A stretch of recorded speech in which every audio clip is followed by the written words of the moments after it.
In the summer of 1986, the whole neighborhood knew Technique by the sound of his horn. Before anybody saw his face, they heard brass notes drifting from a third-floor window, over fire escapes, corner stores, double-parked Cadillacs, and kids playing stickball under busted streetlights.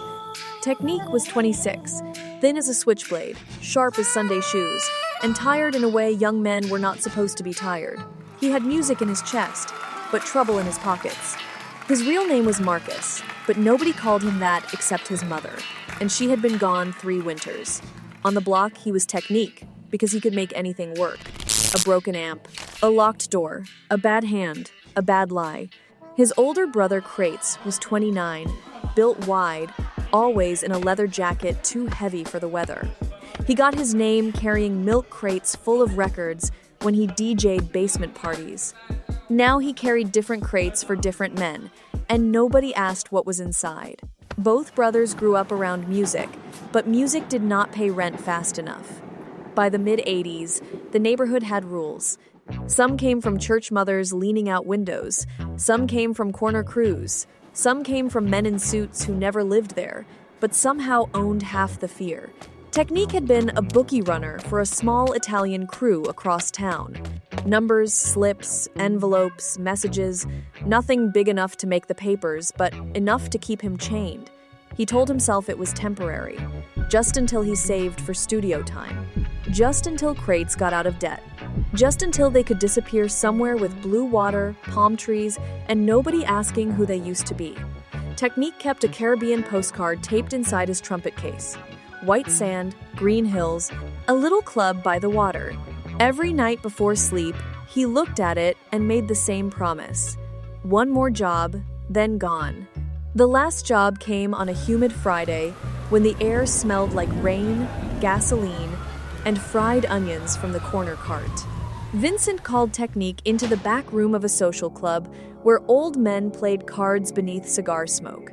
Vincent was not the boss. He was the kind of man who smiled before bad news. On the table sat a brown leather satchel with brass buckles.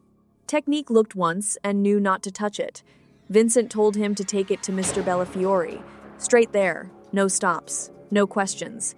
Bellafiore was a capo, the kind of boss whose name changed a room's temperature. Technique asked why they were giving it to him. Vincent smiled wider and said, "Nobody notices a trumpet player." That was the first warning. The second was Crates outside, engine running, jaw tight. Technique climbed in with the satchel on his lap. Crates said that bag had ghosts in it. They drove under a dirty nickel sky. Neon signs flickered on. A boombox blasted from a stoop. Somewhere, a siren cried and faded. At first, the job was simple. Cross town, drop the satchel, walk away clean. But 3 blocks from Bellafiore's restaurant, a station wagon slid behind them. Same turns, same lights, same slow hunger. Crates saw it first. Technique saw Crates see it. Nobody spoke. Crates cut down an alley, clipped a trash can, and blasted through to the next street. The wagon followed. Technique gripped the satchel like it was alive. At Lenox and 138th, a delivery truck rolled into the intersection. Crates swerved, the car fishtailed, and the satchel flew open. Inside were bundles of cash, a small ledger wrapped in plastic, and a cassette tape marked with a red X. Technique stared. This was not a delivery. This was evidence. Somebody had made them the hands, the fingerprints, and maybe the funeral. Crates braked behind an abandoned theater. The station wagon passed, then stopped. 2 men got out. Crates reached under the seat, but Technique grabbed his wrist. If they shot, they died tonight. If they thought, maybe they saw morning. That was Technique's gift. Panic made other men loud. It made him quiet. They ran through the theater's side door into dust, torn velvet, and old applause. Technique knew the building from sneaking in as a kid to practice where the echo made him sound famous. The men followed. Technique led Crates through backstage ropes, broken mirrors, and a trapdoor under the orchestra pit. They came out in the basement of a barber shop 2 buildings over. By the time the men searched the theater, the brothers were gone, but running from the mob was not escaping. By midnight, every phone booth felt dangerous. Every passing car looked familiar. Every friend was a question mark. Crates wanted to dump the satchel in the river. Technique said no. If they threw it away, they still got blamed. If they gave it back, they still got buried. That bag was the only reason they were breathing. He opened the ledger. Names, dates, payoffs, police badges, judges, union men, street dealers, men who smiled at charity dinners and fed the city poison after dark. The cassette had voices on it: Bellafiore, Vincent, a voice Technique recognized from City Hall television. Crates cursed low. Technique looked at the postcard in his trumpet case. For years, he had dreamed of buying freedom. Now freedom had landed in his lap with blood on the corners. The plan came before sunrise, not a hero's plan. Technique did not pretend to be clean. He had carried envelopes, looked away, and taken money from men who hurt his own streets. But he was done being useful to them. First, he made copies. The ledger pages went through a church office copier run by Miss Odessa, who had known him since he was small enough to sleep during choir rehearsal. She did not ask what the papers were. She only asked if he was trying to live right. Technique said he was trying to live. She told him to start with right.